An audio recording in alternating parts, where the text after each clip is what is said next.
오늘 하나님께서 우리에게 주신 말씀은 열왕기상 19장 1절에서 18절 말씀입니다.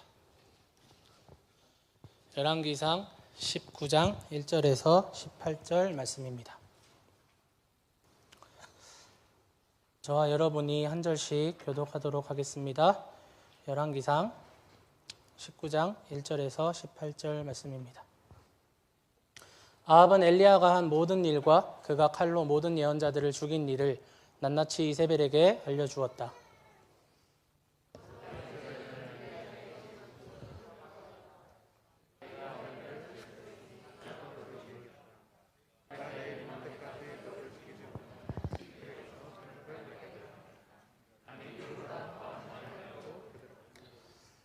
엘리야는 두려워서 급히 일어나 목숨을 살리려고 도망하여 유다의 브엘세바로 갔다. 그곳에 자기 시종을 남겨두고 자신은 홀로 광야로 들어가서 하루 길을 더 걸어 어떤 로뎀나무 아래로 가서 거기에 앉아서 죽기를 간청하며 기도하였다. 주님, 이제는 더 바랄 것이 없습니다. 나의 목숨을 거두어 주십시오. 나는 내 조상보다 조금도 나을 것이 없습니다. 그런 다음에 그는 로뎀나무 아래에 누워서 잠이 들었는데 그때 한 천사가 일어나서 먹으라고 하면서 그를 깨웠다. 엘리야가 깨어보니 그의 머리맡에는 뜨겁게 달군 돌에다가 구워낸 과자와 물 한 병이 놓여 있었다. 그는 먹고 마신 뒤에 다시 잠이 들었다. 주님의 천사가 두 번째 와서 그를 깨우면서 말하였다. 일어나서 먹어라. 갈 길이 아직도 많이 남았다. 엘리야는 일어나서 먹고 마셨다. 그 음식을 먹고 힘을 얻어서 밤낮 40일 동안을 걸어 하나님의 산인 호렙산에 도착하였다. 엘리야는 거기에 있는 동굴에 이르러 거기에서 밤을 지냈다. 그때 주님께서 그에게 말씀하셨다. 엘리야야, 너는 여기에서 무엇을 하고 있느냐? 엘리야가 대답하였다. 나는 이제까지 주 만군의 하나님만 열정적으로 섬겼습니다. 그러나 이스라엘 자손은 주님과 맺은 언약을 버리고 주님의 제단을 헐었으며 주님의 예언자들을 칼로 쳐서 죽였습니다. 이제 나만 홀로 남아있는데 그들은 내 목숨마저도 없애려고 찾고 있습니다. 주님께서 말씀하셨다. 이제 곧 나 주가 지나갈 것이니 너는 나가서 산 위에 주 앞에 서 있으라. 크고 강한 바람이 주님 앞에서 산을 쪼개고 바위를 부수었으나 그 바람 속에 주님께서 계시지 않았다. 그 바람이 지나가고 난 뒤에 지진이 일었지만 그 지진 속에도 주님께서 계시지 않았다. 지진이 지나가고 난 뒤에 불이 났지만 그 불 속에도 주님께서 계시지 않았다. 그 불이 난 뒤에 부드럽게 조용한 소리가 들렸다. 엘리야는 그 소리를 듣고서 외투 자락으로 얼굴을 감싸고 나가서 동굴 어귀에 섰다. 바로 그때에 그에게 소리가 들려왔다. 엘리야야, 너는 여기에서 무엇을 하고 있느냐? 엘리야가 대답하였다. 나는 이제까지 주 만군의 하나님만 열정적으로 섬겼습니다. 그러나 이스라엘 자손은 주님과 맺은 언약을 버리고 주님의 제단을 헐었으며 주님의 예언자들을 칼로 쳐 죽였습니다. 이제 나만 홀로 남아있는데 그들은 내 목숨마저도 없애려고 찾고 있습니다. 주님께서 그에게 말씀하셨다. 너는 돌이켜 광야길로 해서 다마스쿠스로 가거라. 거기에 이르거든 하사엘에게 기름을 부어서 시리아의 왕으로 세우고 또 님시의 아들 예후에게 기름을 부어서 이스라엘의 왕으로 세워라. 그리고 무홀라 출신인 사밧의 아들 엘리사에게 기름을 부어서 내 뒤에 이을 예언자로 세워라. 하사엘의 칼을 피해서 도망하는 사람은 예후가 죽일 것이고 예후의 칼을 피해서 도망하는 사람은 엘리사가 죽일 것이다. 그러나 나는 이스라엘에 7,000명을 남겨놓을 터인데 그들은 모두 바알에게 무릎을 꿇지도 아니하고 입을 맞추지도 아니한 사람이다. 아멘. 오늘 약함을 딛고 사명의 자리로라는 제목으로 여러분과 함께 2021년 마무리를 하고자 합니다. 지난해 2020년 한 1월 정도에 코로나 바이러스가 전 세계를 강타하면서 특별히 우리가 살고 있는 멜번과 호주는 가장 어려운 시기를 보냈던 도시 중 하나입니다. 이 바이러스가 2년 동안이나 사람들을 괴롭힐 것은 생각한 사람은 아무도 없었을 것입니다. 그러면서 지난해 송구영신 예배 때에도 우리는 희망을 이야기하면서 다가올 2021년에는 더 나은 삶이 우리 가운데 있을 것이라는 그러한 희망을 우리가 이야기했던 것 같습니다. 그러나 2021년 365일을 살아본 결과 여러분 우리 가운데 희망이 있었습니까? 희망이 있었죠. 있었지만 사실 2020년과 별반 다르지 않는 그런 상황 가운데서 우리는 좌절하고 또 낙심하였던 것 같습니다. 반복되는 록다운과 어려운 일상은 우리를 계속 힘들게 만들었고 여러 변이 바이러스가 계속해서 나오면서 정부의 정책들 또 그 정책에 반대하는 시민단체들 그 가운데에서 괴로워하는 의료진과 또 우리 시민들이 있었던 것 같습니다. 교회 또한 반복되는 이 어려움으로 인해서 낙심하고 실족하는 사람들이 계속해서 많아지게 되었습니다. 그러던 중에 우리 교회는 지난 5월, 6월경에 담임 목사가 공석이라는 또 어려움을 만나면서 담임 목사가 없는 것 이상으로 우리에게는 큰 어려움이 각자의 마음 가운데 찾아왔을 것 같습니다. 그 가운데서 교회를 지켜보고자 하는 사람들이 곳곳에서 목격이 되었습니다. 여러 가지 이유로 찾아오는 영적 전쟁들 가운데서 이 교회를 지켜보고자, 성도들을 지켜보고자, 예배를 세워보고자 울며 하나님께 기도하며 영적 전쟁의 최전선에서 가장 치열하게 싸워주었던 여러 형제 자매들이 곳곳에서 목격이 되었습니다. 교회 밖에 여러 사람들에게서 KPCM이 건강하게 걸어가고 있다라는 그런 칭찬을 많이 듣습니다. 그리고 우리 교회 예배가 주변 교회에서 제일 퀄리티 있다라는 말도 그런 인정과 칭찬을 많이 받아왔습니다. 그런데 그렇게 버티고 열심으로 영적 전쟁을 치르고 있던 많은 사람들이 육체적인 체력의 한계를 또한 마음의 체력적인 한계를 느끼며 그 체력이 다 소진되어서 무너지고 있는 모습 또한 최근 몇 달간 제가 발견하게 되었습니다.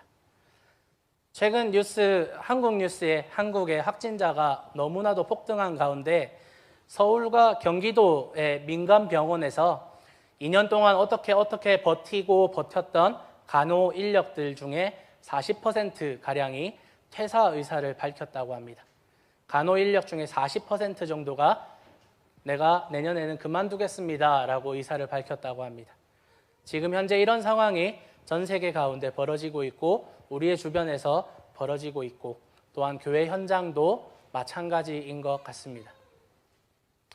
오늘 원래 이 본문과 이 설교는요, 원래 벼랑 끝에 선 사람들 시리즈에서 전하고 싶었던 말씀이었습니다. 공교롭게도 제가 12월 중에 한 주 설교를 쉬게 되었고 그래서 이 설교를 송구영 신예배 때 하면 좋겠다라고 생각을 해서 오늘 여러분과 함께 나누기를 원합니다. 오늘 엘리야를 통해서 지쳐있고 낙심해 있는 엘리야를 통해서 하나님께서 어떻게 일하시고 어떤 말씀을 우리에게 부어주시는지 듣고 깨닫는 여러분 모두가 되시기를 예수님의 이름으로 축복합니다. 오늘 말씀 1절을 살펴보겠습니다.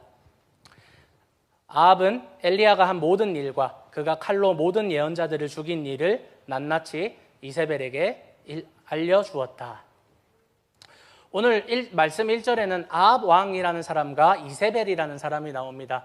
이세벨은 아합 왕의 와이프, 그러니까 그 나라의 왕비였습니다. 그런데 지금 아합 왕이 자신의 와이프인 이세벨에게 선지자 엘리야가 한 모든 일을 알려주었다고 합니다. 그렇다면 선지자 엘리야가 한 일이 무엇이었을까요? 바로 앞장인 열왕기상 18장에 보시면 아주 유명한 엘리야와 바알과 아세라 선지자 850명이 대결을 하는 그 장면이 나옵니다. 상황은 이랬습니다. 이스라엘에 3년간 비가 오지 않았습니다. 왜냐하면 엘리야가 하나님의 마음으로 이스라엘을 보니 죄가 너무나도 가득하여서 비가 그치기를 엘리야가 기도했기 때문입니다.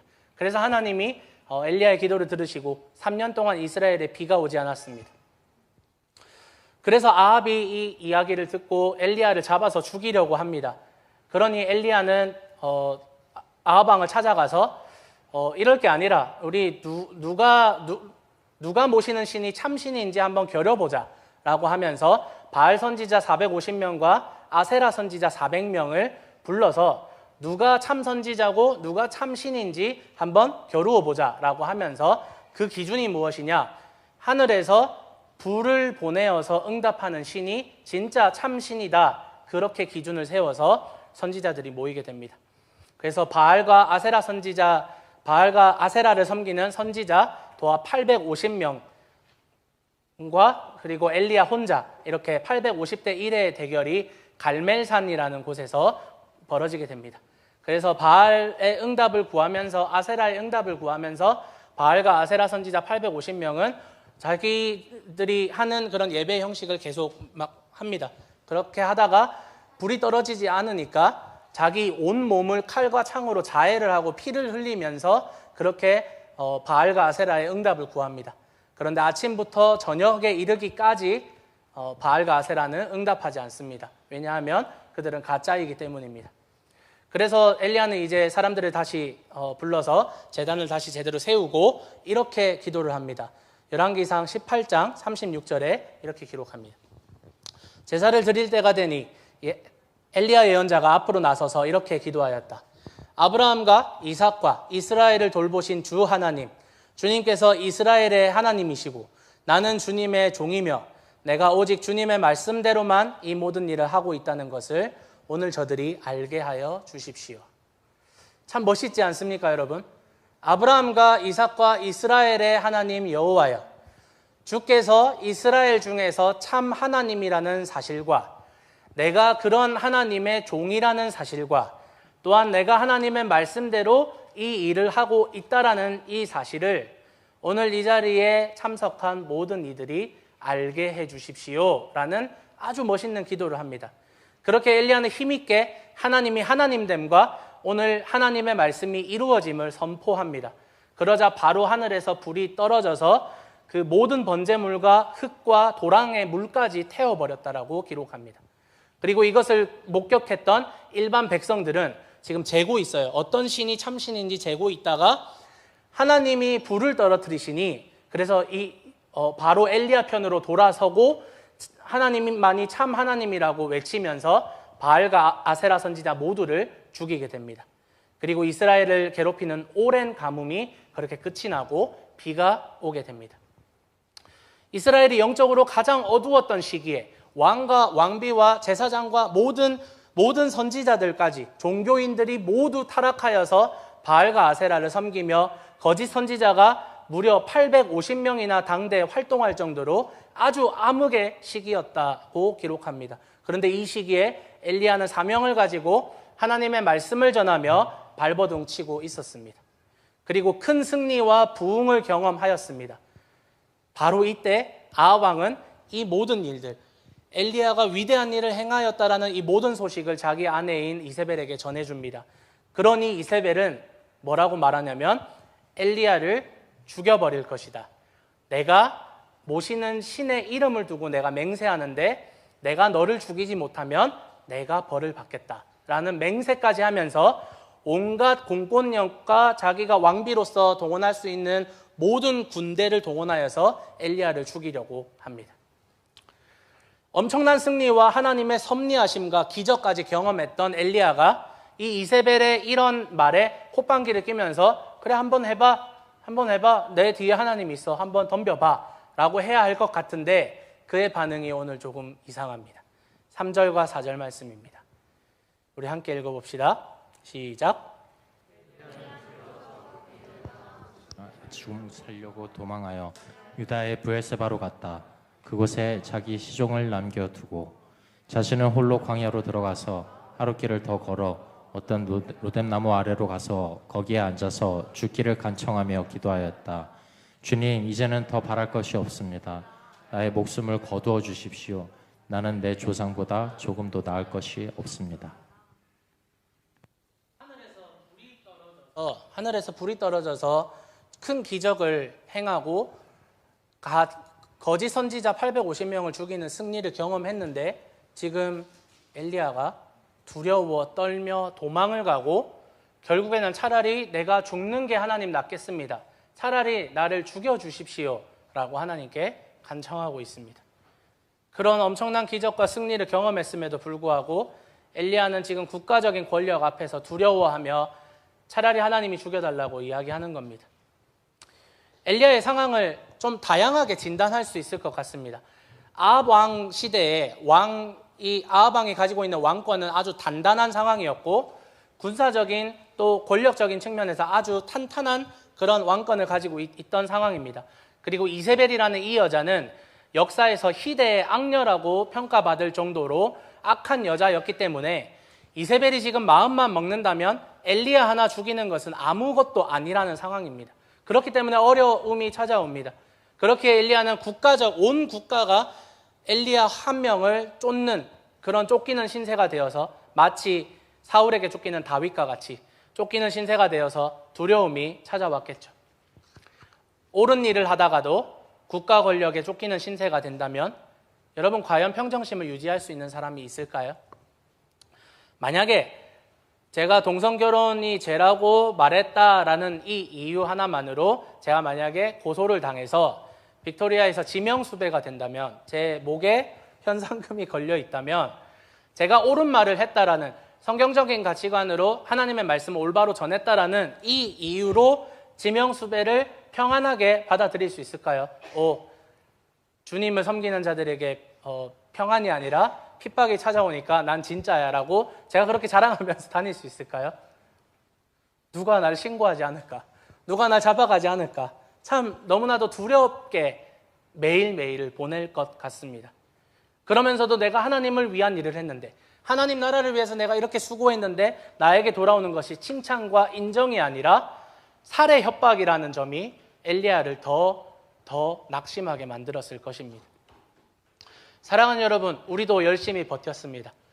어려운 코로나 시대에 한 줄기 빛은 예수 그리스도밖에 없음을 믿으며 복음을 전하고 가르치고 교회가 말씀으로 바로 세워지기 위해서 모일 수 없는 환경에도 예배를 세우기 위해 온라인 예배로 계속해서 우리가 세팅을 하고 그렇게 버텼습니다. 하나님을 위해서, 하나님 나라를 위해서, 교회를 위해서, 예수 그리스도를 위해서 많은 선한 일들을 하였고, 그렇게 개개인들은 교회 내에서 또 교회 외부로부터도 인정도 받았고 그럴싸한 결과까지 얻어냈습니다. 그러나 계속 반복되는 어려움과 영적 전쟁들, 특히나 우리의 무력함을 계속해서 직면하게 되는 록다운과 이 코로나 바이러스의 위협으로부터 우리는 엘리야와 같이 넘어지고 도망치고 차라리 다 그만두고 죽는 편이 낫겠다라고 생각까지 합니다. 그래서 저도 요즘에 주님, 차라리 지금 오시면 딱 괜찮을 것 같은데 라는 생각을 참 많이 하게 되더라고요. 마치 바울이 극심한 고난 끝에 살 소망이, 내가 살아가고자 하는 소망이 끊어졌다라고 이야기하는 것과 같은 상황이 우리 가운데 있다는 겁니다. 교회와 주의 나라를 위해서 수고하고 봉사하고 짧게는 이 2년, 길게는 평생 60년, 70년을 하나님과 하나님 나라를 위해서 봉사했던 많은 성도님들이 있지만 수고했다. 너가 참 잘하고 있다라는 칭찬과 위로보다는 부담감과 의무감만이 주어진 채 바알과 아세라 선지자에게 돌을 던졌던 이들은 언제라도 나에게 돌변하여서 돌을 던질 수 있는 사람들이라는 이 무거운 부담감이 영적 전투 일선에서 버티고 있는 많은 리더들과 봉사자들의 마음 가운데 찾아온다라는 것입니다. 온라인 예배를 예를 들어보아도 여러분, 우리 얼마나 락다운 때 편하게 예배를 드렸습니까? 그냥 링크 올라오는 거 터치해서 의자에 앉아서 혹은 소파에 앉아서 예배를 드렸습니다. 그런데 그 예배를 준비하기 위해서 토요일부터 주일까지 이 예배를 위해서 몇 시간 동안 수고하고 준비했음에도 불구하고 교회 인터넷 환경이 가끔씩 불안정하여서 방송이 끊어질 때, PPT 화면이 적당한 타이밍에 넘어가지 않고 계속 답답하게 넘어갈 때, 혹은 잘못된 PPT 화면이 비춰질 때, 카메라가 조금 내 신경에 거슬리고 어수선할 때, 편집된 영상에서 배경음악이 목소리보다 더 커서 목소리가 하나도 들리지 않을 때, 찬양팀의 사운드 밸런스가 맞지 않아서 찬양할 때 내 마음 가운데 부담이 있을 때, 이런 상황이 생기게 될 때 방송팀이, 찬양팀이, 예배팀이 얼마나 준비했는지는 상관없이 오늘 예배 집중하기 어렵네. 이 한마디로 몇 시간 동안 예배를 준비하고 버티고 있었던 사람들의 마음이 무너져 내린다라는 겁니다. 좀 똑바로 할 수 없어? 라는 이 말이 그 사람의 마음의 칼로 난도질 당하는 그러한 상황 가운데 있다라는 겁니다. 비단 방송팀뿐만 아니라 교육부, 선교부, 행정부 등 다양한 부서에서 교회를 위해 봉사하는 모든 사람들은 이런 영적 전쟁 가운데 지금 나아가고 있습니다. 그러면서도 교회를 지켜왔습니다. 그러나 이렇게 하나님을 섬기는 이들에게 쉽게 낙심할 만한 일들이 찾아온다라는 겁니다. 하나님은 이런 낙심하고 차라리 죽기를 소원하는 엘리야의 이런 실망스러운 행동에 어떤 반응을 하셨나요? 야, 너 정신 차려. 너 선지자야. 너 이럴 때 아니야. 빨리 일어나서 빨리 달려가서 아합과 이세벨 앞에서 하나님 말씀 선포하고 당당하게 죽어. 당당하게 순교해. 라고 하나님이 말씀하셨을까요? 오늘 말씀 5절부터 7절 말씀입니다. 그런 다음에 그는 로뎀나무 아래에 누워서 잠이 들었는데 그때 한 천사가 일어나서 먹으라고 하면서 그를 깨웠다. 엘리야가 깨어보니 그의 머리맡에는 뜨겁게 달군 돌에다가 구워낸 과자와 물 한 병이 놓여 있었다. 그는 먹고 마신 뒤에 다시 잠이 들었다. 주님의 천사가 두 번째 와서 그를 깨우면서 말하였다. 일어나서 먹어라. 갈 길이 아직도 많이 남았다. 제가 성경에서 가장 궁금한 음식 두 가지가 있는데 만나와 그리고 오늘 등장하는 불에 구운 과자입니다. 도대체 어떤 맛일까? 천국 가서 하나님께 당장 내놓으십시오 할 겁니다. 네, 너무나도 궁금합니다.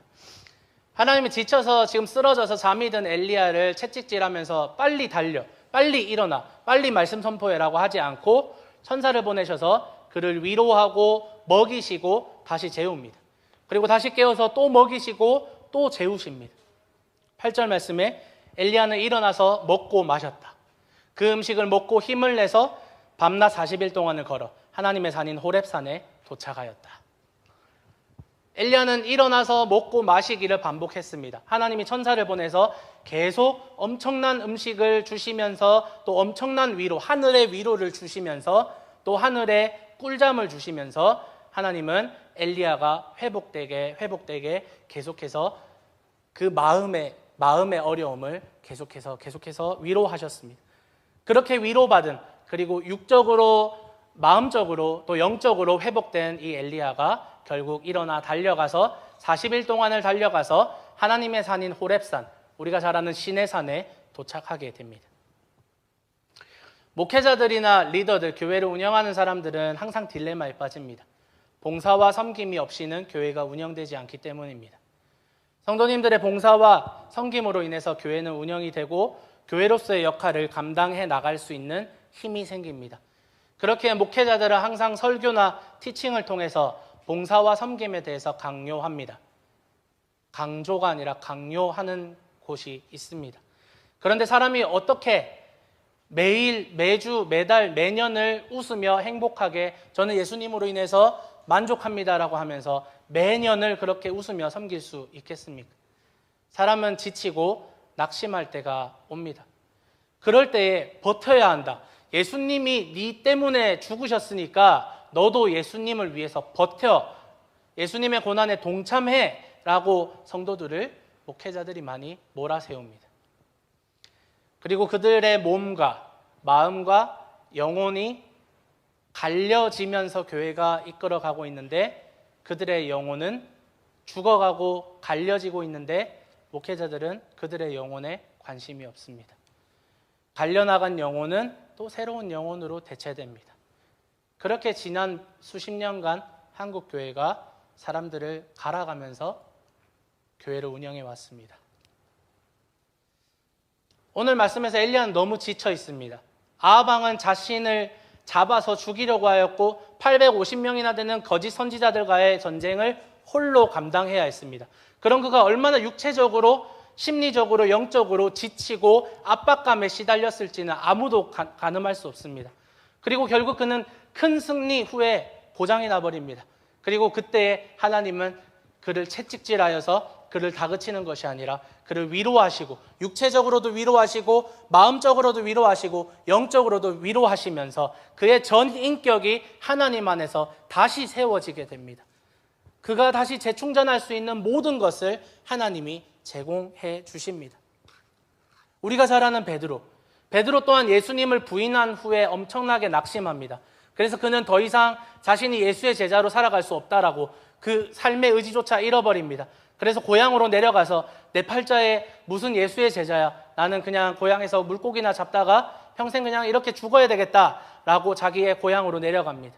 그리고 다시 버려두었던 그물을 다시 잡습니다. 바로 그때 예수님은 베드로에게 찾아가서 너 나한테 왜 그랬어? 너 내가 부인한다고 했지? 그러면 준비하고 있어서 네 말을 닫아버리든지 아니면 너가 마음에 그렇게 약함이 있다면 하나님께 기도해서 하나님 내가 예수님을 부인하지 않게 해주세요. 그렇게 기도를 했어야지. 너 왜 나 배신했어? 너 왜 나 저주했어? 그렇게 예수님은 그를 책망하지 않으셨습니다. 물고기를 잡고 있는 베드로를 찾아가셔서 베드로야 깊은 곳으로 가서 그물을 던져봐라. 고기가 잡힐 것이다. 지금 잡은 생선 좀 가져오너라. 그리고 그걸 구워서 같이 아침 좀 먹자. 예수님 베드로에게 그렇게 몸도 마음도 그 죄책감에 너무나도 지금 지쳐있는 베드로와 또한 제자들을 먹이시고 위로하시고 아침 먹자. 우리 같이 밥 먹자 하면서 그를 위로하셨습니다. 오늘 말씀의 로뎀나무 아래 엘리야도 그리고 갈릴리의 제자들도 이제 더 이상 사역하기 싫어요. 더 이상 힘이 없어요. 더 이상 쥐어 짜내려고 해도 내 몸에 내 마음에 기쁨이 없어요. 더 이상 하나님을 위해서 섬기는 것이 재미가 없어요 라고 할 때 하나님은 그들을 먹이시고 위로하셨던 것입니다. 사랑하는 성도 여러분, 우리가 이렇게 하나님의 일을 하다가 낙심하고 넘어질 때가 옵니다. 외부의 공격과 내부의 공격으로 우리의 몸과 마음은 지치고 무너져 내립니다. 때로는 죄책감 때문에 내가 예수님을 잘 섬기지 못했다라는 나 왜 이거밖에 안 되지? 나 왜 지금 지쳤지? 라고 스스로 또 다시 채찍질하면서 그렇게 채찍질하는 게 익숙해져 있어서 그래서 그 죄책감이 때로는 우리의 마음을 다 사로잡아서 다시 이제는 하나님 앞으로 더 가지 못하게 만드는 감히 내가 이렇게 지쳤는데 어떻게 하나님께 다시 돌아갈 수 있겠어? 라고 돌아오려는 마음까지도 무너뜨려 버리는 그러한 상황 가운데 우리가 넘어지고 계속해서 넘어집니다. 왜 우리가 넘어질까요, 여러분? 왜 여러분 실족하시고 왜 낭망하시고 왜 자빠지십니까? 그 답은 예수님이 베드로에게 질문하신 질문에서 찾을 수 있습니다. 너 왜 그랬니? 라고 질문하신 게 아니라 요한의 아들 시몬아, 네가 이 사람들보다 나를 더 사랑하느냐? 예수님은 베드로에게 그 질문을 하셨습니다. 네가 나를 사랑하느냐? 너 그때도 나 사랑했니? 지금도 나 사랑하니? 지금도 나 사랑할 거니? 사랑하고 있느냐고 물어보십니다. 그리고 베드로도 내가 주님을 사랑하는 줄을 주님 당신께서 잘 알고 계십니다 라고 대답하고요. 엘리야가 하나님을 사랑하지 않아서 하나님을 믿지 않아서 지금 도망치고 죽여달라고 소원할까요? 더 이상 하나님을 사랑하기 싫었기 때문에 아니 지금 이 상황에서 더 이상 하나님을 사랑하지 않기 때문에 자신이 지켜야 할 자리에서 이탈하고 도망치고 죽여달라고까지 할까요? 베드로가 예수님을 사랑하지 않았기 때문에 예수님을 모르는 사람이다. 나는 저 사람을 알지 못한다라고 했을까요? 그렇지 않아요. 엘리야도 베드로도 그 낙심의 상황 가운데서 넘어짐의 상황에서도 하나님을 사랑했고 예수님을 사랑했습니다. 우리가 예수님을 사랑해도 우리가 실족해서 넘어집니다. 왜냐하면 우리는 사람이니까요. 우리는 로봇가 아니고 우리는 신이 아니고 우리는 사람이니까요. 그 말은 무슨 말이냐면 우리가 약하니까. 우리도 하나님을 위해서 교회를 위해서 수고하고 노력했습니다. 지금도 수고하고 노력하는 사람들 보면 참 멋지고 너무나도 참 든든합니다. 그리고 그런 사람들을 바라볼 때 나도 저렇게 섬기고 싶다라는 마음도 듭니다. 그런데 넘어지고 실족합니다. 그리고 그냥 교회를 떠나야지, 내가 예수님을 떠나야지 라는 이런 생각까지 가지게 됩니다. 더 이상 기쁨도 섬기고 싶은 마음도 다 사라져버리게 되었습니다. 예수님을, 하나님을, 교회를 사랑하지 않아서인가요? 아니요. 우리가 약해서 그래요. 우리가 약하기 때문에, 우리의 체력이 약하고 우리의 마음이 약하고 우리의 생각이 약하기 때문에 우리가 이렇게 넘어지는 겁니다. 하나님을 원망하고 하나님 나 이제 더 이상 하나님 사랑하지 않아요. 이제 하나님 위해서 아무것도 하지 않을 거예요 라고 하는 것이 아니라 힘이 빠져서 내가 약해서 더 이상 내 마음에 기쁨이 없고 아무런 이 섬김의 의미도 찾지 못하는 상태에서 대부분의 사람들은 엘리야와 같이, 베드로와 같이 낙심하게 되는 것입니다. 사랑하는 여러분, 여러분 잘못이 아니라 여러분이 약하기 때문에, 체력이 없기 때문에 지쳐 있는 것입니다. 하나님을 사랑하지 않기 때문이 아니라 너무나도 오랫동안 지금 지속되고 있는 코로나 바이러스가 우리의 생각보다 더 강하기 때문에 우리가 그 싸움에 진 것일 뿐입니다. 상황이 나쁘고 그 상황을 버틸 만큼 우리가 강하지 않고 약하기 때문에, 우리가 약하기 때문에 심지어 베드로는 예수님을 부인까지 한 겁니다. 몇 주 전 바울의 인생을 말씀드리면서 우리가 약함을 부끄러워하지 않고 오히려 자랑한 바울을 살펴보았습니다. 그리고 우리의 약함을 바라보았고 우리가 얼마나 약한지, 우리가 얼마나 약한 존재인지 우리 자신을 스스로 돌아보았습니다. 우리는 약해요. 그런데 하나님은 우리의 약함을 아시고 그 약함으로 인해서 실족하고 낭망할 때 우리를 버리거나 채찍질하지 않으시고 먹이시고 입히시고 위로하신다라는 이 사실을 여러분 굳게 믿으시기를 바랍니다. 그렇게 여러분 혹시나 지쳐 계십니까? 혹시 실족하여서 아무것도 하기 싫은 그런 마음이 드십니까? 그렇다면 여러분 하나님 안에서 쉬어야 합니다. 그냥 하나님 버리고 도망가는 것이 아니라 하나님 안에서 쉬어야 합니다. 하나님 안에서 쉬며 하나님이 주시는 위로와 평안 가운데 여러분의 모든 몸과 마음과 영혼이 회복되었고 새롭게 되어야 합니다. 그렇기 때문에 섬김과 봉사로 인해서 너무나도 지치고 지금 마음 가운데 어려움을 느끼는 모든 성도 여러분, 하나님이 주시는 말씀의 위로와 하나님 안에서 위로를 받으시기를 축복합니다. 약해서 넘어져도 괜찮아요. 자빠져 있어도 괜찮습니다. 하지만 하나님을 버리고 더 이상 나는 하나님의 백성이 아닙니다라고 부인하지 마시고 하나님 안에서 쉼을 얻으시고 힘을 얻고 재충전을 받아야 합니다. 베드로는 예수님을 만나고 예수님의 그 크신 위로를 받고 난 후에 내 양을 치라, 내 양을 먹이라는 새로운 사명을 받아듭니다. 엘리야도 그 힘으로 40일 동안 걸어가서 하나님의 산 호렙산에 갑니다. 그리고 그곳에서 새로운 사명을 받게 됩니다. 오늘 말씀 15절에서 17절 말씀입니다. 주님께서 그에게 말씀하셨다. 너는 돌이켜 광야길로 해서 다마스쿠스로 가거라. 거기에 이르거든 하사엘에게 기름을 부어서 시리아의 왕으로 세우고 또 님시의 아들 예후에게 기름을 부어서 이스라엘의 왕으로 세워라. 그리고 아벨 무올라 출신인 사밧의 아들 엘리사에게 기름을 부어서 내 뒤를 이을 예언자로 세워라. 하사엘의 칼을 피해서 도망하는 사람은 예후가 죽일 것이고 예후의 칼을 피해서 도망하는 사람은 엘리사가 죽일 것이다. 엘리야가 이제 다음 세대를 위해서 세워야 되는 사람들이 있습니다. 하사엘이라는 사람을 시리아, 예전 번역에는 아람이라는 나라입니다. 이스라엘 북부에 있는 아람이라는 나라, 시리아라는 나라의 왕으로 세워야 합니다. 그래서 그가 이스라엘과 연합할 수 있는 그러한 기회를 엘리야가 마련해야 합니다. 또한 예후라는 사람은 이스라엘 왕조, 이 아합 왕조를 쿠데타를 일으켜서 왕위를 찬탈하는 인물입니다. 그 사람을 왕으로 세우는 사람이 바로 엘리야입니다. 그래서 새로운 이스라엘의 정치적인 또한 국제적인 관계에 있어서 새로운 국면이 시작됩니다. 그 사람을 엘리야가 세워야 합니다. 그리고 엘리야보다 갑절의 은사를 원했던 그 엘리사라는 선지자 또한 엘리야가 세워 놓아야만 합니다. 이들을 통해서 아합의 이스라엘이 무너지고 또 다른 역사가 시작됩니다. 하나님은 이들에게 기름 붓고 이들을 왕으로 선지자로 세울 역사의 시작에 지금 지쳐있는 이 엘리야를 다시 새롭게 함으로 그에게 사명을 주시고 그를 보내십니다.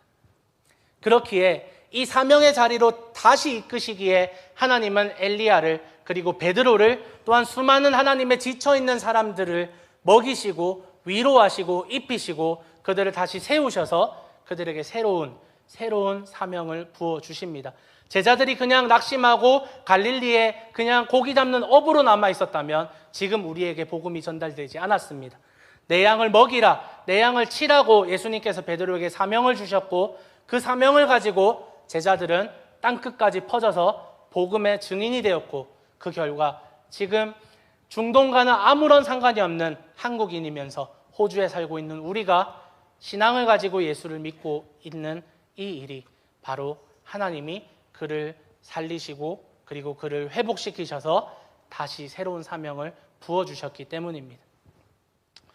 2021년 한 해 동안 영적 전쟁을 온몸으로 맞서서 싸우고 교회와 예배를 지키기 위해 수고하신 많은 분들이 계십니다. 이 자리에 참석하신 모든 분들과 또한 온라인으로 참석하시는 모든 분들에게 목회자로서 참 감사하게 생각합니다. 그리고 그런 전투로 인해서 몸과 마음이 상하고 지치고, 그러나 칭찬과 격려보다는 나에게 돌아오는 것은 허무함과 때로는 비난과 억울함이었기에 지금 낙심하고 넘어져 있는 모든 성도님들, 여러분들에게 목회자로서 참 죄송한 마음이 많이 듭니다. 여러분 모두 수고하셨습니다. 버텨내시느라 너무나도 수고 많으셨습니다. 찬양팀으로서, 미디어팀으로서, 통역으로, 교사로, 교회 청소와 방역으로, 예배 후에 다가와 커피로, 교회를 운영하며 성도들과 교회를 영적으로 다스림으로 모든 분야에서 자신의 은사와 자신에게 주어진 분량에 따라 하나님과 하나님의 나라와 교회를 열정적으로 섬겨주셔서, 그리고 그 자리에 버텨주셔서 너무나도 감사합니다.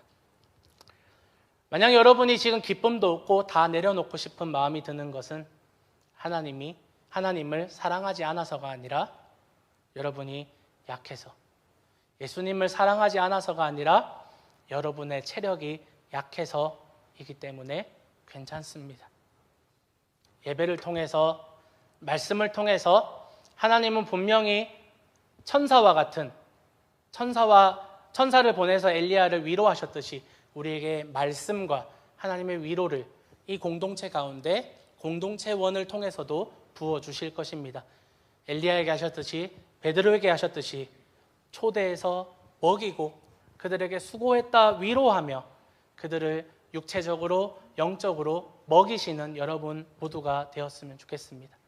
그러니 무작정 도망치지 마시고, 하나님이 없다, 하나님을 미워한다라고 그렇게 의미 없는 그런 원망을 하지 마시고, 도망치거나 숨거나 그렇게 피하지 마시고, 엘리야에게 주셨던 하나님의 그 은혜와 안식을 여러분 하나님 안에서, 또 교회 공동체 안에서 여러분 누려보시면서 쉼을 가져보시기를 권면합니다. 섬김보다 예배에, 그리고 봉사보다 하나님의 말씀에 더욱더 깊이 들어가서 하나님의 위로하심을 경험하십시오. 그냥 아무것도 하지 말고 내팽겨치라는 것이 아닙니다. 하나님의 위로는 말씀 가운데 있습니다. 여러분 하나님의 위로하심을 말씀 가운데, 그리고 공동체의 교제 가운데 충만하게 경험하시며, 그리고 다시 내 안이 예수님을 사랑하는 그 사랑이, 그 열정이, 그 갈망이 더욱더 넘치며 가득 차서 충만해졌을 때 다시 여러분께 하나님이 사명을 주실 것입니다. 그 사명을 향해서 다시 걸어가시는 여러분 모두가, 우리 교회 모든 성도님들이 되시기를 축원합니다. 말씀을 마치며, 엘리야는요 자신이 혼자 이 싸움을 하는 줄 알았어요. 왜냐하면 자기 혼자였으니까요. 모두가 바알과 아세라를 섬기는 자리로 돌아섰을 때 자기 혼자 남아 있었거든요. 그래서 하나님께 이렇게 이야기했습니다. 14절에 엘리야가 대답하였다. 나는 이제까지 주 만군의 하나님만 열정적으로 섬겼습니다. 그러나 이스라엘 자손은 주님과 맺은 언약을 버리고 주님의 제단을 헐었으며 주님의 예언자들을 칼로 쳐 죽였습니다. 이제 나만 홀로 남아있는데 그들은 내 목숨마저도 없애려고 찾고 있습니다. 이 싸움은 혼자 하는 것 같았습니다. 다 가짜예요. 하나님 다 율법 버리고, 다 복음 버리고, 하나님을 버리고 선지자들을 죽였던 사람들밖에 없습니다. 하나님 이 교회 다 가짜예요. 나밖에 없어요 라고 그렇게 하나님을 원망하고 하나님을 그렇게 몰아세웠던 엘리야였습니다. 엘리야 옆에 그 누구도 함께 서서 같이 싸워주지 않았기 때문에 엘리야는 그렇게 느꼈는지도 모릅니다. 그런데 이것은 엘리야의 교만이었습니다. 18절 말씀에 이렇게 기록합니다.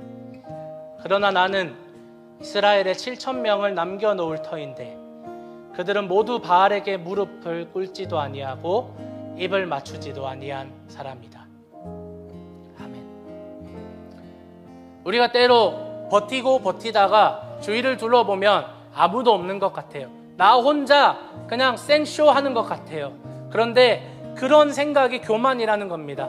코로나로 인한 영적 나태함에 빠져있는 사람들을 권면하거나 모이기를 거부하는 분위기를 내가 밀어내면서 그래도 모여야 함을 외치는 이 사람들이 하나같이 하는 말은 그냥 나 혼자서 그냥 발버둥 치는 것 같다. 아무도 내 옆에 없다라고 말하는 겁니다. 엘리야도 자신이 혼자인 줄 알았어요. 하지만 하나님은 하나님을 섬기며 순결하게 그 신앙을 유지하며 하나님을 고백하는 7,000명을 남겨놓으셨다고 말합니다. 여러분 또한 교회 가운데에 보이지 않을 수 있어요. 누가 하나님을 위해서 비느하스와 같이 창을 들고 있는지 보이지 않을 때가 있습니다. 하지만 하나님이 남겨놓으셨어요. 여러분 또한 혼자가 아니라 이 교회 공동체 여러분 모두가 지금 함께하는 모두가 싸워줄 공동체가 우리 가운데 있습니다. 혼자가 아니라 동역자들을 여러분에게 주셨습니다. 그렇게 이 사실을 기억합시다.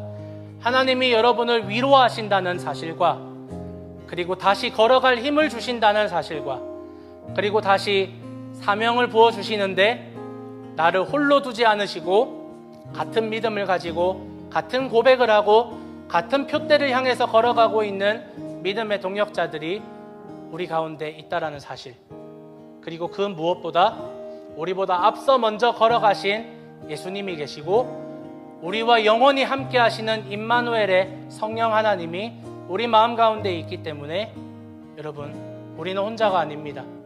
우리는 다시 걸어갈 수 있습니다.